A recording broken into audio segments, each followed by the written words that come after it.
Welcome everybody to another episode of ASC Live here, and it's Babe and I. Adam was almost going to be here tonight. It was close, but at the end of the day, Adam I didn't want to be here, so he's not here. But Babe is here. Howdy. I guess it's like Adam 2.0 over there. You're just jealous for good looks, dude. Well, I mean, no argument there. How's it going though? Good. How are you? I'm good. So if you're joining on the live instead of watching this later, we're an hour earlier than usual, and that's my mistake.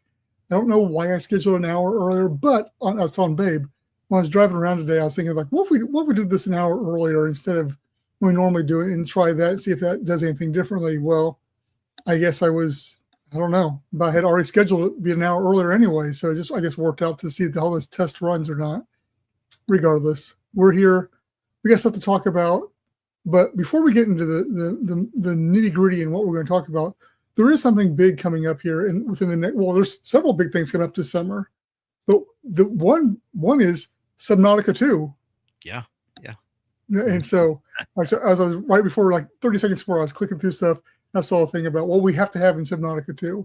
And so, if any gamers are out there and have played one, or even what's the second one called? Sub-Zero. Yeah, Sub-Zero, which I never played that one. But oh man, 2 looks so good already, and I can't even wait for it to come out. So, any players out there, in the fact that it's going to be multiplayer. Yeah. So hey, we'll definitely have to stream it. Maybe some people want to hop in there and play it or whatever like that. That'd be cool. Yeah, but I'm super excited about that. I know not really. You know what? I don't even care. It's underwater themed. It's what we're doing here. And if we get to build our own underwater habitats, that's all I care about in the game. Honestly, I don't even do the whole game mode. I just go in there and build, and then just have fun. So, and yeah. So that's coming up. Also, some other cool stuff. Hopefully, coming up is we're gonna see what Deep's doing, because I mean they're getting close to putting something in the water, and that's supposed to be happening this summer too. Although they have so. We'll see. That's cool. They've been putting some awesome videos out. They just put a time lapse out the other day of them building the habitat. I was like, I saw it. I know. That looks so good. Yep. I even commented on, I think it was over on LinkedIn. I said, that is like the best time lapse video I've ever seen in my whole entire life. It's like so gorgeous. We got a bunch of love. But yeah. And even though, I say stuff about Deep and stuff like that, it's all love for them. I love what they're doing. They're, super cool, super exciting, super fun. So we've got that. Anything else I'm missing? Anything that's cool coming up, Babe, that you can think of? I'm half worried about trusting it, because big places like to do big jokes, but isn't there supposed to be a crew launch to the moon? Yeah, around the moon, not to it, but around it. Or are they just going around it? Okay. Yeah, they're just going around it this time. I knew they were going around. I knew the one had been canceled, so I didn't know if they were just doing the same thing or if they were. Yeah, okay. It's supposed to launch here in a couple tomorrow. Tomorrow. Yeah, tomorrow. Yeah. We'll see. I don't have any. If I was an astronaut, there'd be no way I'd be flying on that sucker. They've had too many problems with that thing, but whatever. We'll see what happens. Hopefully they know what they're doing. Regardless, it wouldn't matter what it is. I'm not going to space. I have zero desire to do that. Absolutely terrifying. So yeah, no. I mean, I say you couldn't pay me enough money, but oh man, that'd be a tough one. I'd do it. Yeah, well, good for you. Yeah, I'd do it. I will still be watching it regardless, because I find it all fascinating, and I love watching that stuff. And it's it's an engineering thing for me. It's more of a pushing the envelopes, the engineering behind it, and just what we're able to do. And so I think that's cool. And so I'll definitely watch it because of that, if nothing else. But we'll see if it actually launches. Yep. It's already been postponed once. So yeah. Yep. You got any dive trips lined up here anytime soon? It's getting that season already. I haven't actually. Haven't actually like committed to exact dates on dive trips, but we've been lining up ideas so that if not all the ideas, some of them are at least going to happen. And part of it is, getting my kids. Well, my son's already certified, but getting my kids. Sorry, pop up on my screen. You're Get good. like his wife and my daughter and her husband. They all want to say they want to get certified, so I'm game. And the guy I've been doing it. I have to travel a bit now to get to do extra training, but my dive buddy. So, you know, since I don't have permission to say his name here, I won't. But Yeah.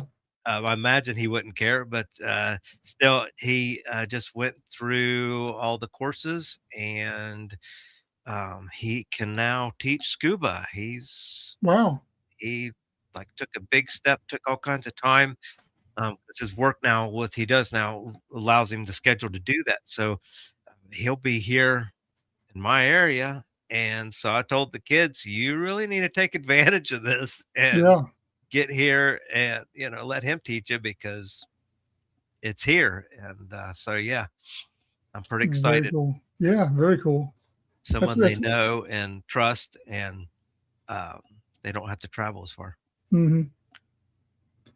I don't think I'll ever get to that point, nor do I think I'd ever want to have that responsibility either, um, of having people's lives in your hand like that. That comes with as well. But I mean, I don't know. I guess when you get to that point in time, you're so comfortable with it. It's along those lines. It's second nature too. But He's younger than me, so I'm at the point in my life where I'm like, I'll let him, yeah, yeah, plow that road ahead of me, and then I'll see what I can do. I'll always help him till I can't dive. I'll help him. like, well, shoot. I mean, there's that one guy that dives like every year for his birthday, and he's like in his 90s or something like that. Yeah, yeah. So I mean, you've got at least another 10 years on you.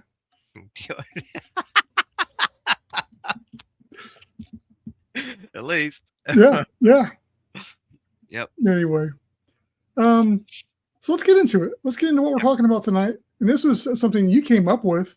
And I was like, yeah, that's a pretty good idea, and we can really go off of it. But when I got thinking about it, and doing a little bit of research on it, and trying to get feedback from other places which didn't go so well, but that's okay because there's plenty of information on the internet as it is to go off this, and a lot of it's common sense too when you really when you start thinking about what we're talking about. But what we're talking about is how do you clean an underwater habitat, and we're not even talking about the outside, which we'll address that a little bit, but it's more the inside.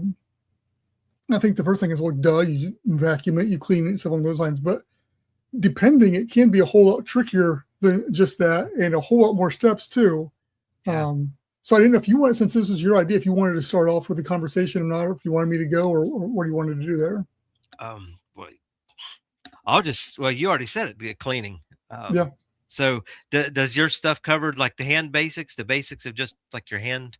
I mean, because anyone who cleans knows, to use a broom, a brush, a mop, hand tools, No, we don't even think about.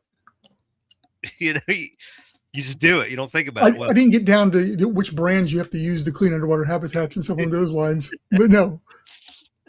But I will say this before you get into that. I think also we have to define too is, are you looking at saturation versus, closed loop too? I mean, obviously there are none currently that are, sealed off and where you don't enter through a moon pool.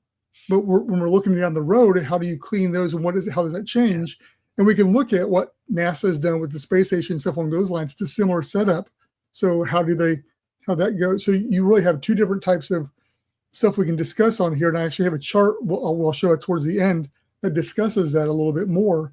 But I think most of what we're going to be talking about is saturation style, or, underwater habitats that have existed and currently exist that have a moon pool for entrance. So I just want to put that out there before we kind of got into it, so that the people are asking, well, what about this? We'll address it. Well, when I first came up with the idea, I was just cleaning my bathroom, and I realized that, in an underwater environment, if you're if you're at the one atmosphere thing that, like we want to make, what kind of ventilation are you going to have? And even though you should be taking the same steps here in your own house on the surface, on land. Well, people do stupid things. There's no way around it. We have done stupid things.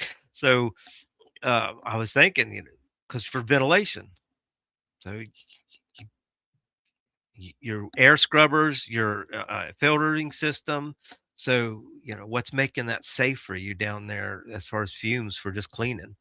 Um, and of course, I come up with the idea of these green or clean um, cleaners that don't have those fumes. Right. So as long as they clean just as well, that's actually where the idea started. That and the little, I don't want to use a brand name, but I'll say the little robot vacuum that we have. Yeah. Yeah. Yeah. So, I mean, you definitely, you touched on a lot of it is, like you said, just basic practices you put into you should, and you do in your modern everyday house and stuff like that. I think what the difficulties and the changes come with, especially when you're dealing with a moon pool, is you've got a lot more humidity to deal with. Yep. And so that changes a lot of the cleaning because you have more things to look at. I mean, your possibility of mold grows exponentially. So you've got aspects like that. How do you combat that? And then, as you said, you filter. So you've got normally in your house, you've got your filters with your central air and central heating and so on those lines. But then in underwater habitat, you've also got your oxygen scrubbers and all the other type of filters that come into play as well. You've got salt buildups you have to deal with that's going to erode the metal. You've got, and that's just the really bright 30,000 square foot, 30,000 foot view of what goes into just regular general maintenance. And that's not even like a deep cleaning or something along those lines. That's just your general cleaning on it too. And the humidity is the biggest thing that once you're able to seal that up and create a underwater habitat that is not accessible via a moon pool, that definitely changes things and it addresses a lot of that humidity concerns, if nothing else, and changes your general entrance barrier, or where all your main cleaning comes from a moon pool area, which is going to be your heaviest cleaned and heaviest monitored and heaviest trafficked area, to your entrance, whether that is some kind of an airlock system, or whether it's if you got an elevator coming from the surface or whatever, you got to be cleaning everything. I mean, from the get-go all the way down, all the way in and stuff like that. So it's maybe you take more of a Asian approach where, hey, take your shoes off at the door type of thing, the cut tracking stuff down. Like when we dive on Jules and stuff like that, there's a shower right there when you get out. And that's partially get the salt and stuff off of you too, but also you're not tracking all that into the habitat as well. So it's these preventative maintenance and preventative ideas that you develop to cut down on having to do more cleaning throughout the whole entire habitat. So I think it's one thing that people, if they understand our habitats, obviously they're going to be like, hey, yeah, that makes sense. But it's something that when you're like, hey, how do you clean underwater habitat? You're like, well, I don't know. Yeah. So just helping you out there with a little bit of the stuff I had here on my notes there, based on what you're talking about there. Yeah, that's exactly it. Because when I know I sent that to you for the mediums. What are you cleaning up? And water was one of them. So outside of your spilled orange juice, or you drop your McMuffin or whatever in the morning and have to clean the crumbs up and everything, it's what are you cleaning up? Because water is going to be a big deal. So what are you using as we're going to get into the what are you using as flooring and stuff like that, to help alleviate or to make drainage, air movement. What's the answer? Because if you get mold and mildew, then you're going to have smells and everything else. So then that takes you back it's a health issue, because you start getting your lungs and everything like that too. So, to that point, one of the things I was looking at is like when you're looking at this, you look towards like submarines or the ISS and stuff along those lines too. And what do they do? And like they have a routine every day they go through, whether it's wiping down the walls, wiping everything gets touched on a daily basis. And when we're currently in the models we've got out there, that makes a lot of sense. And obviously we're going to talk about that, but as you said, the condensation, we're going to keep on coming back to condensation and humidity because they're hand in hand, and that condensation is getting in stuff, ruining electronics, creating mold, creating havoc. So it's what can we do to eliminate that as much as possible? And I think, that's why Jules is, giant humidifiers, lots of air conditioning, those type of things. They're not letting it get warm where there's the aspect for that mold to grow. And again, these are more preventative maintenance type of stuff. But even your food prep, you can make stuff along those lines too. Yes, prepping food is a dirty issue, but it's as long as you're cleaning up right then there, you're not letting it sit and coming up with new ways of prepping that food too. Because that's one thing, especially what ASC, what we don't want to do is limit you from the lifestyle you're used to in underwater habitat where you're stuck to eating MREs or, space food and stuff along those lines. We want you to be able to make today's Tuesday. So make Taco Tuesday underwater and have make your tacos just like that. We want you to be able to do that. And so, but how does that look like? Well, keeping it clean and preventative and stuff along those lines too. And so we have to look at those type of things. Waste of all different types, whether it's human, whether it's just garbage, whether it's whatever, all those have to be addressed too, and have to be addressed obviously as on the same level you should be doing it here on land, hopefully, but then at an extra, almost like a white glove treatment on everything you do on a daily basis, which becomes daunting. Who wants to clean all the time? So it's figuring out a routine to do that. And we can bring technology into that too, is what's out there that can to do this and automate it so you're not having to do it. We can talk about that here in a second as well. And as you're talking about cleaning supplies, non-toxic, because first off, it's probably going to be washed off into the ocean, depending on where it's at anyway, or into the body of water if you're in fresh water. It's even worse because it's going to be a smaller body of water too, so larger contamination. Or you're going to be breathing it in, which isn't healthy either. So all these things have to be looked at and scrutinized. And unfortunately, from a business standpoint, that adds a price to it too, because it's usually that kind of stuff is more expensive than too. Even though that's not the point of this, it does have to be factored in there and think about, hey, we got to find effective ways of taking care of this, because repairing it or hospital visits are going to be a whole lot more expensive in the long run than just doing a little bit of preventive maintenance right now. I keep thinking back to why can't I think of the name of it now? That was right on the tip of my tongue. Where you throw your food garbage into to decompose. I know you know what I'm thinking, and it's just like right there, and all of a sudden disposal. Well, not the disposal, but like if you want to reuse it, like make mulch, compost. Yeah. That's it. So yeah, I mean, now because I'm thinking like the movie The Martian, where he had okay, the idea that I like the idea, except I want technology to help.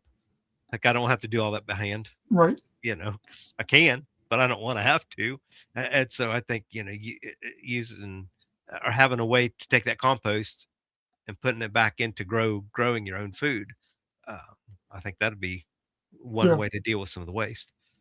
And you look at like ocean builders. I don't know if they ever got it actually in production, but one of the things they're looking at is for their toilet system was where it just basically burnt up all the waste and then turned it into like a dust and stuff like that that's easily disposable. And then there was no real physical waste that had to deal with fumes or bacteria and all that kind of stuff too. So how do we address that, especially underwater? Right now, most of them, depending on where you're at, if you're Aquarius, you swim out there and you just do it in the open ocean. joules, it gets pumped up to the surface through a emaciator and all that kind of stuff. So there's different ways of taking care of that. And we've done episodes on that before. But that's still not a, I wouldn't say it's a solved solution, especially for long term. It's been like a bandage solution that's worked for the science community, but that's not good for general everyday wear and tear in people. Yeah. But it works. The point of view is, like for our goals for ASC, you want something more family oriented, right? Because if a resort or something picks this up, then you don't want your neighbor and you meeting at the same coral rock accidentally or whatever. Yeah, when we're talking about going to the bathroom is what we're talking about.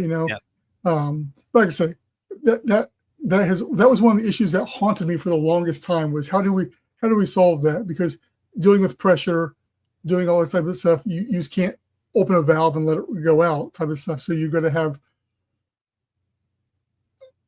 whether it's a septic system or something going on there. But again, it does tie back into how do you clean it? You can't just flush stuff down the toilet because and stuff on those lines too. So what do you do with that waste there?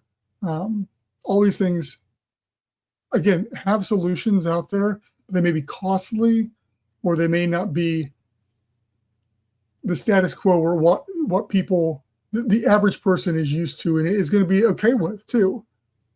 And I think that's really what it boils down to, a lot of the stuff too.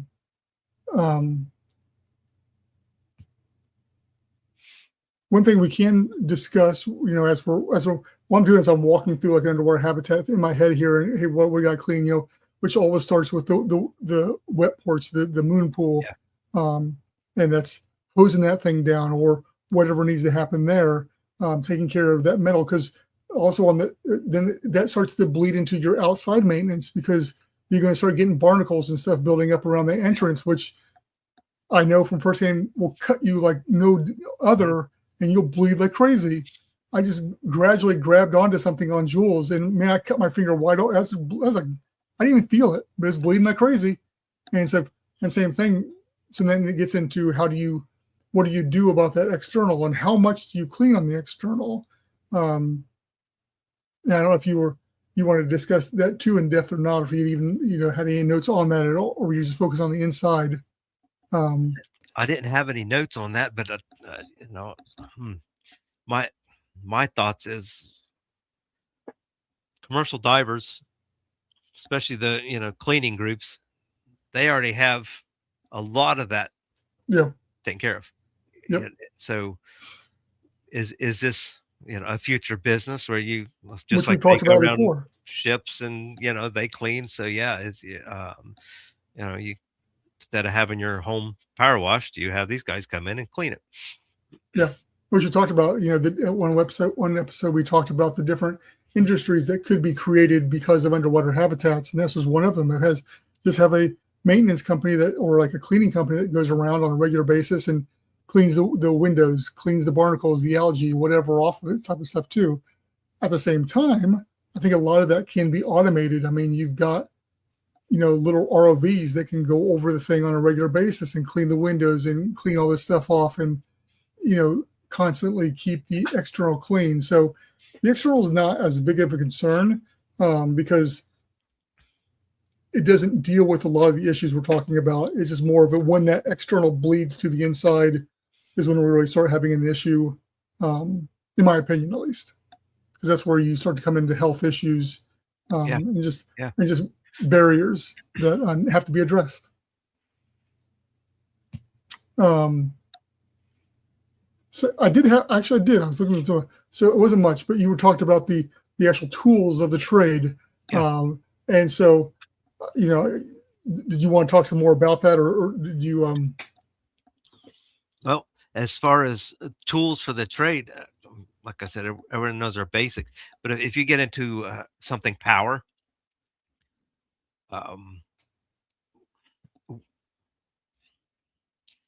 right now with a tethered system, as long as you got a good supply of power, it's not an issue. But when you go to a closed source, how much how much stuff can you draw? How much power are you going to be able to draw? That you're going to have to keep an eye on power, just like Yeah. you would. You don't want to overload the system. So all your fancy little vacuums and power tools and stuff you have to charge or whatever, and plus your life support systems, and it probably won't ever be an issue, but it's just something you keep in mind, because again, you don't want to like move into an old house with really old wiring and then overload the system. Right. And I think power is one of those issues that, we're seeing more and more of it being concerned, even here on land, is the necessity for power. And one of the ways, you can preventively do that to address that, is to be preventative. The more you're keeping it at a level, the less power you're going to have to use at certain times, because you're not going to have to clean as deep or as in depth to use as much power, because you're constantly keeping it at a certain level of cleanliness where, yes, maybe you have a big party underwater, or you're renovating a room or something like that, and you're going to need to clean more than other times, but from the day in and day out. And there's low power usage stuff like that. Like some of the stuff I had for what you're talking about there is, not so much the literal aspect of it, but like microfibers and stuff along those lines, that hypoallergenic materials, stuff that you can keep that are going to be cut down on the just manual labor aspect of it, type of thing, versus the electric on that. Again, nobody wants to be cleaning every day, all day on underwater habitat. So even though a lot of it can be manual labored, let's be looking at solutions. And maybe that solution is everything's outsourced to a third-party company that comes in every morning, does the outside, does the inside. Obviously, outside doesn't have to be every day, but does the outside, does the inside. You're done, checked up, everything's good to go. And not everything has to be done on a daily basis. We're looking at filters, stuff along those lines. Those can be on a more monthly basis, probably, depending. But yes, it's. I think the key through all this is how to prevent the issues, so we don't have to have massive cleanings later. I think that's it for me, at least. That's the key takeaway I get from this conversation here. And I mean, you said it, and of course, it was the top thing on my mediums to be clean was going to be mold, water, and mold. Yep. Control that, you control probably 75% or more of the problems. And here's the fact of it too, is now with so much technology out there, we can have so many sensors everywhere. It's going to notify you, hey, there is a mold buildup here. There's a humidity buildup here. So we're able to even again monitor all that type of stuff, so we know, hey, this area there's something going on over here. Whether we've got a filter issue, we've got some other an air conditioning issue, something, because we're having a buildup in this area where we're not somewhere else. And that can be caught, but it may also not be caught on a daily or even a weekly inspection schedule type of thing too. So another place where technology is going to be a vital, and then you even throw AI into that too, it's going to be one of those things where it's going to see the problem, schedule the problem, have something come fix the problem, and without you ever even knowing there was an issue, hopefully. Obviously, that's down the road, but not too far down the road. And then how far into this is any sort of manual inspections or manual labor going to even be needed? And is this whole entire conversation become almost a moot point where obsolete? we don't have to worry about it because it's all getting taken care of for us? But for now, it is very much a concern, and it is very much an issue that has to be addressed and taken care of. Obviously, we talked a lot about what you deal with habitats with a wet porch and with a moon pool, but that's one of the key reasons why one of the pros for a habitat that doesn't have that external access. Obviously, if you're a diver, you want that access. You want to be able to swim in and out of your habitat, to go out for an excursion at night or whatever you just feel like it. That is your extra, that's your exercise for the day, is getting out for a swim, per se. But for those habitats that don't have that, then you've got the whole, okay, I'm not having to worry about humidity. I'm not having to worry about mold on the same level. You always have to worry about it, but on the same level. So what changes? And one thing that changes definitely is you are truly in a complete isolated can at that point in time, where fumes become even stronger levels, and any kind of toxins and stuff like that are going to be sitting with you in that habitat. So you're not able to flush them out, which you shouldn't be doing anyway, but you're not able to. You're not able to get away from it. So whatever that cleaning material is that you have has to be so much more strict. And again, should be anyway, but your HEPA filters, all that type of stuff. How frequently is that getting checked? How frequently is that getting changed? I wouldn't say there's more that goes into it, but it's a different type of cleaning that is required at that point in time. I think that's the area what we don't talk about, we don't think about, because it doesn't really exist. And the only place it does exist is submarines and in space. And so changing out the air. Yeah. I mean, yeah. Whether you've got, you're pumping, obviously you're going to be feeding that out. It's some area of the habitat is going to be bleeding that off. You're going to have to be bringing in new, and you're going to be scrubbing that with your scrubbers and stuff like that, which have to be replaced or, changed and stuff along those lines too. Again, another maintenance issue that comes into play, which you're going to have in either one of the habitats. You're going to have those, but it becomes a bigger deal when you're completely enclosed with no immediate external access like you're used to in that. And you could go with a complete, you look at a lot of this, we look at space and what they're doing, and you could go with the whole entire system where you are like totally clean going in to the whole thing, and that would cut down a lot of it. But again, that is more of a science-minded approach to the thing, and you're not bringing your kids at that point in time, because they're going to be gross and they're going to be dirty, and that's just not going to fly. Or Patreon question. Well, I think it was Patreon question. Your dog, you're not going to be bringing your exactly. pet. Yeah. So it's one of those things where if we were trying to mimic, and our goal is to mimic life above the waves, we have to be prepared for this and understand these are all aspects that we're going to have to start figuring out and addressing. So that's kind of where we're having this conversation too, is how do we clean up against this stuff? And space definitely helps out, but when you're in a smaller area, dirt can get everywhere and anywhere. And then you got to figure out a way to clean it out too. Well, I'll say in my lifetime, as I was much younger, I never thought we would have little robot vacuums that are small as they are, never even occurred to me. And now we have a couple dogs, medium-sized dogs, and that thing is unbelievable with the amount of help by it running every day, just keeping dog hair cleaned up. We don't worry about our house having, an extra dog because of dog hair kind of thing. It's a huge help. And by the time we get this far in the future, what's going to be available? Yeah, 100%. I mean, us building an underwater habitat, it's going to take, starting tomorrow, it's going to take probably a year to 18 months minimum. Stuff like, and so as fast as some of this stuff is changing, what will we have at that point in time? Yeah. I mean, by the end of 2030, I mean, projections for stuff that's coming online and coming around is going to be astronomical. So who knows? Go ahead. I'll just say, I know it's a rabbit hole that kind of not really on the subject, but can be the humanoid robots or androids.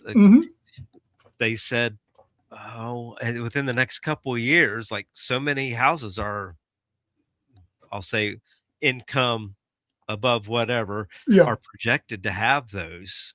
Absolutely. To clean. That's what they're going to be doing, cleaning. That's the whole thing. So you got, from the iRobot idea, the movie iRobot idea, it's going to be clean your house. Yeah. I mean, and again, that's a good point. I didn't even consider that when I was working on this. Yeah, you've got one of those in your underwater habitat at all point in time. Not only does that solve a cleaning issue, it solves tons of other issues. If you just got one that puts itself in a closet at night, hangs out there while you do whatever, and then comes out and cleans during the day or cleans at night, whatever, type of thing. And yeah, yeah. And I have no doubt that they will be here within the next few years. Yeah. It may be 5 to 10, but they're going to come. They're coming. Yeah. And they're going to be here, and they will be in people's houses, and they will be doing all those jobs. And so, yeah, what does that look like? That's a good point. I'm mad I didn't think about that. But no, here's my chart I had made up. And even though I read this multiple times, there's still a typo in there, which I'm going to have to fix. But basically what it breaks down is, if you're looking at the wet porch approach versus the closed one habitat, it basically going through points we talked. And I'll put this out on social media as well. But where is the contamination coming from? Which is the first one. Either the ocean, which is salt and all that other kind of stuff, or just from human and supplies, because you're not dragging any of the water or anything from it. Then your entry point, obviously we talked about that. Your cleaning style is vastly different, and skill set different too, until we get robots in, as we just talked about. Moisture sources, and then as I was talking there at the end, your air is high for if you've got access to the outside, but critical when you're completely sealed. And same thing with your chemical use. It vastly changes when you don't have that external access to allow natural aspiration and just nature to do what it does. And so those were all, I think, interesting points to consider. And I think I'll be curious to see what people have to say about this when I post it online too. I'm sure we'll get some comments somewhere on the different aspects there. That being said, I had more notes and stuff on here, but I think for the most part we covered in general pretty much everything we talked about there. The important stuff. And I know that Deep, this is definitely one of the things I'm sure they'll be addressing too. I know they've already addressed some of the food aspects of it, but again, they're a science-based community, and so they're looking at it from that standpoint. But it's another level. It's a much higher. It's not your Aquarius as far as living environment and stuff along those lines. So I'll be very curious to see what comes out of them too with some of this. But with that being said, was there anything else you wanted to add into this conversation that either was in your notes or that we touched on, but you wanted to expand upon there? No, I think we covered it. Well, good. That was the whole gist of the thing. Well, I'm glad to hear that. Well, good. So here's the deal. Whether you're watching this on the VOD, whether this is cut up into clips, which I will do and post out there, minute-long clips or whatever, like that for social media and stuff along those lines. Feedback's important. We like doing these. This is why I put a little bit more research into some of them, because there's more information on this one than there is on some other stuff that we've talked about.